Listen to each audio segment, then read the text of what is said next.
আমি আর পারছি না, লাইভে এসে কান্নায় ভেঙে পড়লেন জ্যোতিকা জ্যোতি। অভিনেত্রী জ্যোতিকা জ্যোতি দীর্ঘদিন ধরেই অভিনয়ে দেখা যায় না তাকে। যদিও তার রাজনৈতিক অবস্থান নিয়েও দীর্ঘদিন ধরে আলোচনা রয়েছে। আওয়ামী লীগ ঘনিষ্ঠ তারকাদের মধ্যে অন্যতম হিসেবেও পরিচিত এ অভিনেত্রী। এছাড়া বৈষম্য বিরোধী ছাত্র আন্দোলনের সময় বহুল আলোচিত আলো আসবেই হোয়াটসঅ্যাপ গ্রুপেরও অন্যতম সদস্য ছিলেন তিনি। এদিকে হঠাৎ করেই ফেসবুক লাইভে এসে কান্নায় ভেঙে পড়েন এ অভিনেত্রী। তিনি দাবি করেছেন, মানসিকভাবে ভীষণ বিপর্যস্ত, কাজ পাচ্ছেন না, নানা মহল থেকে পরিকল্পিতভাবে তাকে একঘরে করে রাখা হচ্ছে।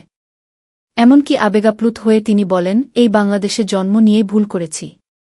সোমবার ৩ আগস্ট সন্ধ্যায় ফেসবুক ভেরিফায়েড অ্যাকাউন্ট থেকে লাইভে এসে কান্নাজড়িত কণ্ঠে জ্যোতিকা জানান, দীর্ঘদিন ধরে মানসিক চাপ, অনলাইন হয়রানি ও কাজের সংকটে ভীষণভাবে বিপর্যস্ত তিনি।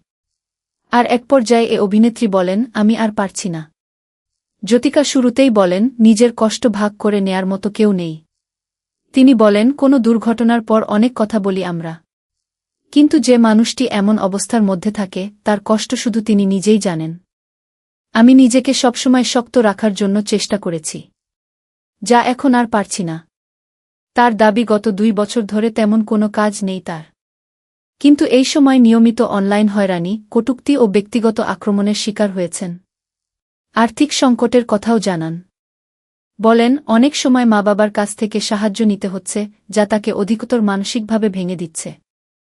এ সময় জ্যোতিকা অভিযোগ করেন, ২০২৪ সালের পর থেকে তার বিরুদ্ধে নানা অপপ্রচার ও হয়রানি বেড়ে যায়। তার ভাষ্যমতে, তার রাজনৈতিক ও আদর্শিক অবস্থানের কারণে একাধিক পক্ষের সমালোচনা, হুমকি এবং অনলাইন বুলিংয়ের মুখে পড়তে হয়েছে।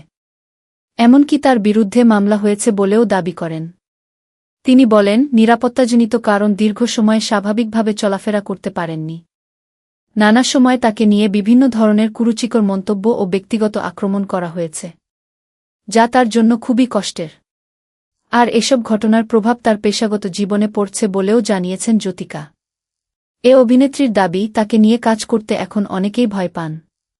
এ কারণে তার পেশাগত জীবন কার্যত স্থবির হয়ে পড়েছে। তিনি বলেন, আমি কারো কাছে গিয়ে কাজ চাইতে পারি না, আবার আপস করেও কাজ করতে পারি না। আমার জীবন একদম নরকের মতো হয়ে গেছে। এছাড়া লাইভের শেষ দিকে জ্যোতিকা বলেন, আমি হেল্পলেস। আমি দুঃখিত, এভাবে আমার দুর্বলতা প্রকাশ করতে হলো। কিন্তু আমার আর শক্তি নেই। মনে হচ্ছে আর ঘুরে দাঁড়াতে পারব না। এর আগে ২০২৪ সালের সেপ্টেম্বরে বাংলাদেশ শিল্পকলা একাডেমিকে ঘিরেও আলোচনায় আসেন জ্যোতিকা জ্যোতি। সে সময় তিনি প্রতিষ্ঠানটির গবেষণা বিভাগের পরিচালকের দায়িত্বে ছিলেন।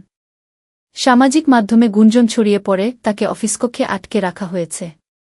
আমাদের নিউজ দেখার জন্য ধন্যবাদ। এতক্ষণ আপনাদের সাথে ছিলাম আমি ফারজানা আক্তার অধরা।